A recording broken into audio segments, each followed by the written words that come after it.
कि प्रयाग में बर्फ बनाने के 250 से ज्यादा कारखाने हैं हर्षवर्धन के जमाने में। तो आइसक्रीम बनाने की टेक्नोलॉजी हिंदुस्तान से गई है यूरोप में। उनको मालूम नहीं है कि आइसक्रीम कैसे बनाते हैं, यहां से गया है। और ऐसी बहुत सारी, और एक और मजे की बात, टेक्सटाइल इंडस्ट्री की जितनी टेक्नोलॉजी यूरोप में है वो सब इंडिया से गई हुई है। ये अलग बात है कि उन्होंने उसको इनोवेट किया, इंप्रूव किया, लेकिन जो बेसिक टेक्नोलॉजिकल नो हाउ है वो भारत का है, जो यूरोप में गया है।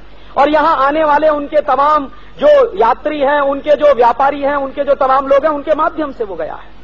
तो ये जो टेक्नोलॉजी कभी इस देश में रही है, तो जरूर ये देश दुनिया में बहुत बड़ा टेक्निकल देश रहा होगा। तो उसके भी आंकड़े मौजूद हैं। ब्रिटिश पार्लियामेंट की डिबेट है, एक डिबेट, उसमें जो एक चर्चा चल रही है, चर्चा ये है कि 1820 और 1835 के साल में दुनिया में जो टोटल एक्सपोर्ट है उसमें 33% एक्सपोर्ट अकेले भारत का, 33%। तो वो एक्सपोर्ट अगर हमारा 33% है 1835 में, माने दुनिया में जो कुल निर्यात है उसका 1/3 निर्यात अकेले हम कर रहे हैं। तो इसका माने भारत सिर्फ कृषि प्रधान देश ही नहीं रहा होगा, भारत एक बहुत बड़ा उद्योग प्रधान देश भी रहा होगा। और अगर भारत उद्योग प्रधान देश रहा होगा तो भारत में टेक्नोलॉजी भी रही होगी। और अगर वो टेक्नोलॉजी रही होगी तो उसके शोध करने की जरूरत है कि वो टेक्नोलॉजी क्या थी। हो सकता है उसमें से कुछ टेक्नोलॉजी हमारे पास आज भी उतनी जरूरत की हो जितनी कभी 200 साल पहले हुआ करती थी। इसलिए हमको थोड़ा सा इंट्रिंसिक होने की जरूरत है। हम बहुत एक्सट्रोवर्ट हो गए, हमको अमेरिका की दुनिया दिखाई देती है, यूरोप की दुनिया दिखाई देती है, अपने देश की दुनिया भी देखनी चाहिए कि यहां क्या पड़ा हुआ है, और जो पड़ा हुआ है उसमें से हम हमारे देश के लिए कितना इस्तेमाल कर सकते हैं। और इसी दृष्टि से भारत को आपकी जरूरत है। ये जो आज का टाइटल है इंडिया नीड्स यू, वो यही टाइटल है।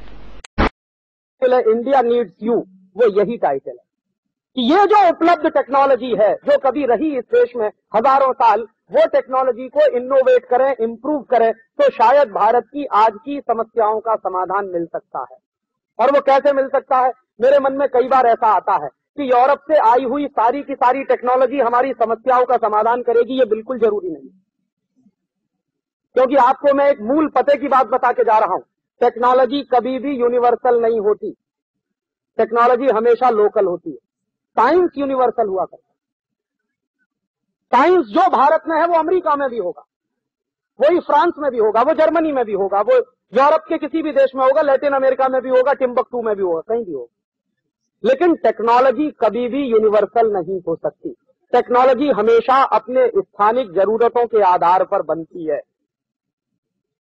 तो उसी विलियम एडम की रिपोर्ट से एक और मुझे इशारा मिल रहा है जिस पर मेरा काम करने का मन है। विलियम एडम कह रहा है कि हिंदुस्तान के लोगों को 6वीं शताब्दी में, 7वीं शताब्दी में मालूम है कि इलेक्ट्रॉन्स का एमिशन कैसे होता मेटल प्लेट में। लेकिन वो आश्चर्य क्या कह रहा है उस रिपोर्ट में? वो ये कह रहा है कि हिंदुस्तानी लोग 6वीं 7वीं शताब्दी से जानते हैं कि इलेक्ट्रॉन्स का एमिशन होता है जब किसी मेटल प्लेट को गर्म करते हैं, लेकिन इन लोगों ने कभी टेलीविजन नहीं बनाने की कोशिश की। क्यों? समझने वाली बात। हम अगर 6वीं 7वीं शताब्दी से यह बात जानते हैं कि इलेक्ट्रॉन के एमिशन कैसे होते हैं और इलेक्ट्रॉन के एमिशन की थ्योरीज इस देश में मौजूद है 6वीं शताब्दी में, तो हमने कभी टेलीविजन नहीं बनाया। क्यों नहीं बनाया? हमारी जरूरत नहीं थी। और इलेक्ट्रॉन एमिशन की थ्योरी यूरोप ने कब जानी है? यूरोप वाले खुद स्वीकार करते हैं कि इलेक्ट्रॉन एमिशन की थ्योरी हमको ईस्ट से मिली, वेस्ट में नहीं थी। यहां से चीन गई होगी, चीन से फिर यूरोप में गई है। तो यूरोपियन लोग कहते हैं, फ्रांस में मैंने देखा, फ्रांस में सोरबोन की लाइब्रेरीज में मैंने जो पुस्तकें देखी है, तो एक पुस्तक एक बार मैंने निकाली थी जेएल बेयर्ड पर। जेएल बेयर्ड वो व्यक्ति था जिसने टेलीविजन का आविष्कार किया, ऐसा मानते हैं 1926 में। तो जेएल बेयर्ड जो टेलीविजन का आविष्कारक माना जाता है फ्रांस में, तो टेलीविजन के बारे में कुछ तो वो लिख रहा होगा। क्या लिख रहा है, क्या बात कर रहा है, क्या उसके मन में कैलकुलेशंस चल रहे होंगे जब उसने ये सब बनाया। तो उसको समझने की मैंने जब कोशिश की तो जेएल बेयर्ड के बारे में जितना साहित्य उपलब्ध है फ्रांस में, क्योंकि वो मूलतः फ्रांसीसी वैज्ञानिक था, तो वो लिख रहा है खुद के मैंने ये चाइनीज उससे सीखा है इलेक्ट्रॉन्स के एमिशन की बात को। तो इलेक्ट्रॉन्स के एमिशन की बात को सीखते हुए उसने टेलीविजन बना लिया। तो उनको टेलीविजन की जरूरत पड़ गई, हमको टेलीविजन की जरूरत नहीं थी। क्यों नहीं थी? उसकी गंभीरता ये है कि इलेक्ट्रॉन के एमिशन की बात हम दुनिया में सब जगह देख सकते हैं, समझ सकते हैं, लेकिन इलेक्ट्रॉन के एमिशन के बाद हम उससे टेलीविजन ही बनाएंगे, ये अलग अलग जगह की परिस्थितियों पर निर्भर करेगा। इलेक्ट्रॉन का एमिशन होना एक थ्योरी है, वो दुनिया में सभी जगह शायद एक जैसी होगी, लेकिन हम उन इलेक्ट्रॉन्स का क्या इस्तेमाल करेंगे जो एमिट हो चुके हैं, उनसे हम क्या काम लेने वाले हैं, ये लोकल परिस्थितियों पर निर्भर करें। तो फ्रांस में एक वैज्ञानिक ने ये काम किया, क्यों किया, तो वो खुद लिख रहा है उस किताब में। जेल वेयर की एक बहुत इंटरेस्टिंग पुस्तक है, व्हाई आई इन्वेंटेड टेलीविजन, मैंने टेलीविजन का आविष्कार क्यों किया। तो वो कह रहा है कि ये मैंने खुशी में नहीं किया, मजबूरी में किया।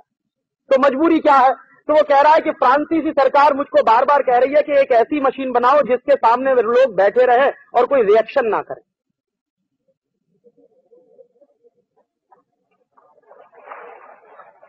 तो बैठे बैठे उसको देखते रहें, और वो मशीन ऐसी होनी चाहिए जिसको देखने के बाद लोगों के मन में विचार पैदा होना बंद हो जाए।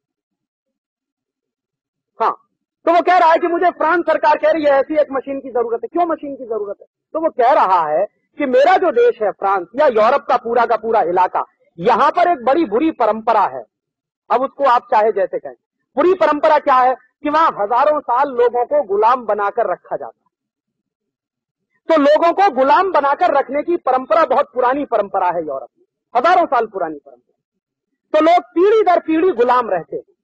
तो वहां क्या होता है, समाज में यह माना जाता है कि गुलाम आदमी जो होता है वो कभी मौलिक चिंतन नहीं करता, उसका जो मालिक होता है चिंतन सारा मालिक करता है, गुलाम को उस चिंतन के आधार पर चलने का ही अधिकार होता है, वो कुछ अपने से नहीं सोच सकता। तो यूरोप में बड़े लंबे समय तक गुलाम बनाकर रखने की परंपरा है। फिर बाद में क्या हुआ है, 19वीं शताब्दी के बाद से 20वीं शताब्दी की शुरुआत से ये गुलामी के खिलाफ आंदोलन शुरू हो गए। फ्रांस में भी हुए हैं, जर्मनी में भी हुए हैं, इंग्लैंड में भी हुए। सबसे बड़ा आंदोलन आयरलैंड में हुआ कि हम गुलाम नहीं रहेंगे आपके, हमको आजादी चाहिए, हमको ऐसे चाहिए, हमको वैसे चाहिए। तो जो जातियां पहले गुलाम रह चुकी हैं, सबसे ज्यादा दुनिया में गुलाम बनाने वाली जाति रही है नॉर्मन्स की। जो फ्रांस में एक इलाका है नॉर्मांदी, वहां से जो एक जाति निकली है नॉर्मन्स, इन्होंने दुनिया के एक बड़े इलाके को सबसे लंबे समय तक गुलाम बना के रखा। और ये नॉर्मन्स ही हैं जिन्होंने 10वीं और 11वीं शताब्दी में इंग्लैंड को गुलाम बनाया। इंग्लैंड भी गुलाम रहा है फ्रांस का 10वीं और 11वीं शताब्दी में। तो नॉर्मन्स लोगों ने जब इंग्लैंड को गुलाम बनाया है तो उसमें जो गुलामी के बाद की व्यवस्थाएं हैं उनको वो लागू कराते हैं। तो उसका 1 पॉइंट प्रोग्राम है कि गुलाम लोगों को सोचने की जरूरत नहीं होती, वो वैसे ही चलेंगे जैसे मालिक कहेगा। तो वहां प्रॉब्लम ये आ रही है कि जब गुलाम थे तब तो आसान